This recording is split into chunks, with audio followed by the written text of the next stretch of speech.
Que bom que, graças ao bom profeta, retornaram para a continuação de nossas leituras. Então vamos lá?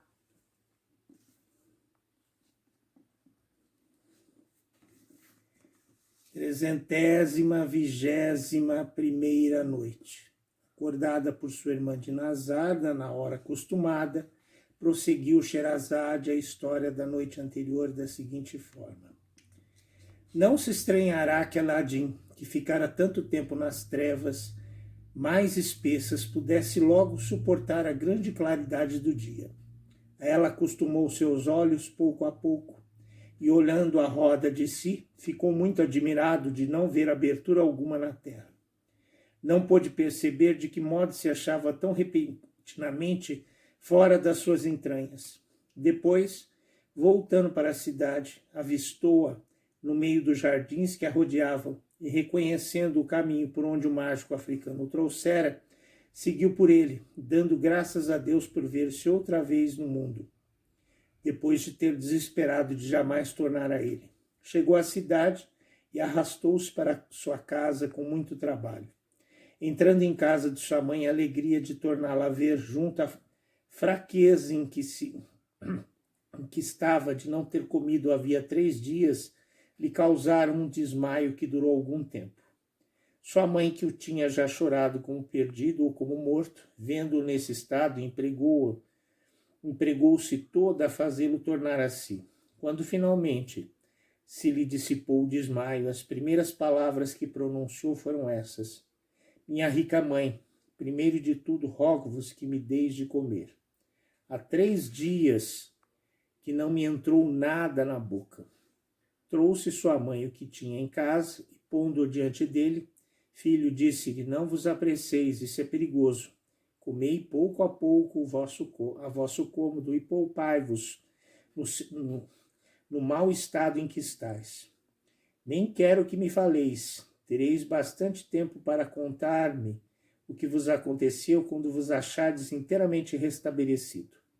Estou consolada de tornar-vos a ver, vista a aflição em que me achei desde sexta-feira, e todos os desgostos que tive para saber que era feito de vós.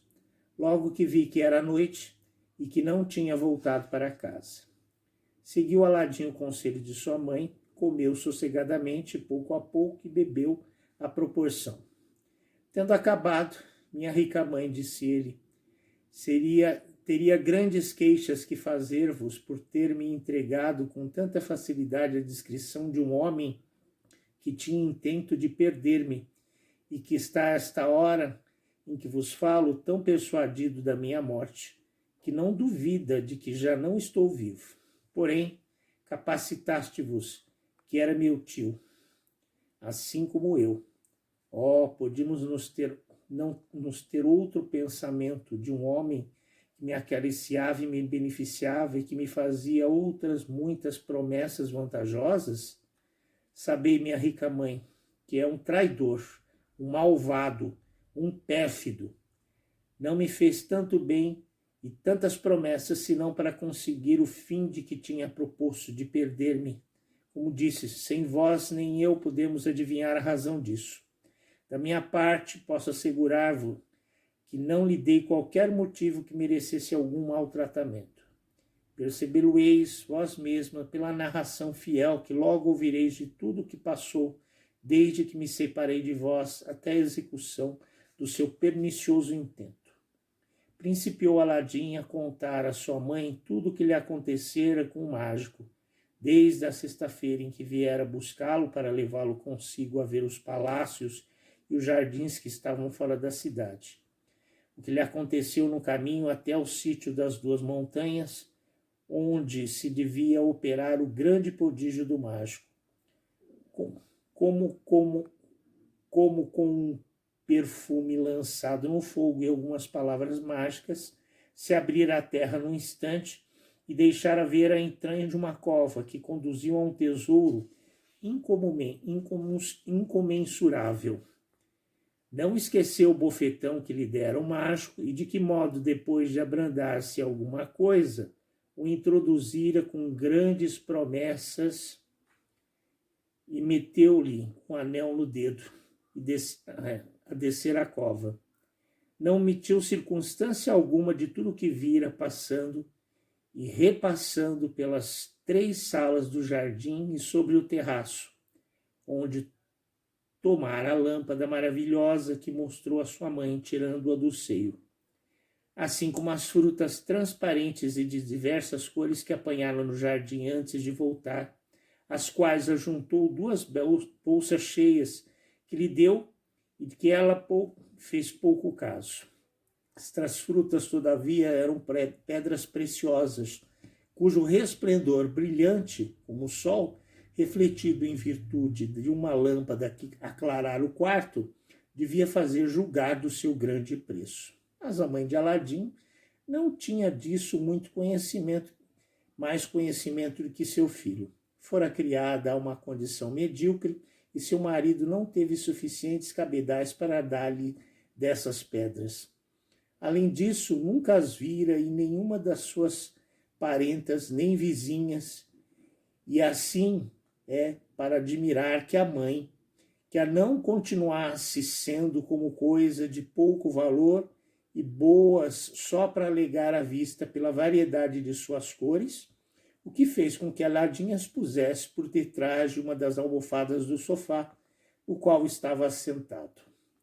Acabou a narração da sua aventura, dizendo-lhe que na volta, ao apresentar-se à entrada da cova para sair, como se recusara a entregar a lâmpada ao mágico, ele a fechara num instante por virtude do perfume que ele lançara no fogo, que não deixara apagar, e das palavras que pronunciara. Porém, não pôde dizer mais, sem verter lágrimas, representando-lhe o desgraçado estado em que se achava. Quando os vira enterrado vivo na fatal cova até por um instante em que dela saíra, e, por assim dizer, voltara ao mundo pelo contato do anel, cuja virtude não conhecia ainda. Tinha acabado esta narração. Não é necessário dizer-vos mais, disse a sua mãe, sabeis o resto. Eis aqui, finalmente, qual foi a minha aventura e qual é o perigo que corri desde que não me vistes.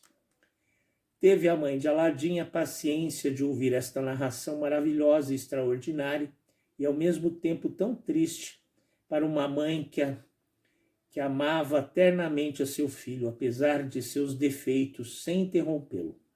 Nas passagens, todavia, mais patéticas e que mais davam a conhecer a perfídia do mágico africano, não pôde deixar de patentear o quanto o aborreci com as demonstrações da sua indignação.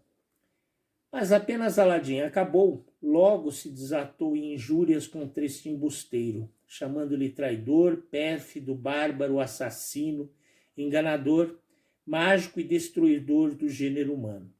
Sim, filho, acrescentou ela, é um mágico e os mágicos são pestes públicas, têm pacto com os demônios pelos seus encantos e suas feitiçarias. Abençoado seja Deus, que não quis que a sua maldade insigne tivesse inteiro efeito contra vós. Deveis agradecer-lhe muito a graça que vos fez. Perecereis inevitavelmente se não vos tivesse lembrado dele e não tivesse implorado o seu socorro. Disse ainda muitas coisas, abominando sempre a traição que o mágico fizera a seu filho.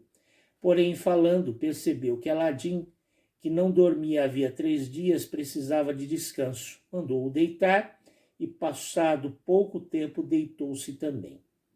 Aladim, que de modo algum pudera descansar no lugar subterrâneo onde o mágico o sepultara com o intento de fazer perecer, dormiu toda a noite a sono solto e não acordou no dia seguinte, senão muito tarde. Levantou-se e a primeira coisa que disse à sua mãe foi que precisava de comer e que não podia dar-lhe maior gosto do que trazendo-lhe o almoço. Ai de mim, filho, nem um bocado de pão tenho para dar-vos. Comestes ontem à tarde a pouca provisão que havia em casa. Mas espera um pouco, não tardareis a trazer-vos alguma coisa. Tenho um pouco de algodão que fiei, Vou vendê-lo para comprar-vos pão e alguma coisa para jantar. Minha rica mãe, replicou Aladim, guardai o vosso fiado do algodão para outra ocasião e dai-me a lâmpada que trouxe ontem. Irei vendê-la e o dinheiro que me derem por ela,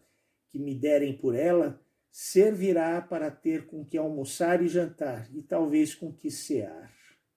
Cessou de falar nesse instante Sherazade, pois percebeu que já era dia. Prosseguindo a história na noite seguinte. Ah, terrível mágico que quase levou o pobre Aladim, mas graças ao efeito do anel que ele carregava, dado pelo mágico, conseguiu se safar e chegou à sua casa, onde foi acolhido novamente por sua mãe. E agora, essa lâmpada, que ele não conhece quais são os efeitos, mas que era tão cobiçada pelo mágico. Será que ele realmente a venderá? O que advirá disso? Veremos na continuação dessa história amanhã. Aguardo todos vocês. Alabei!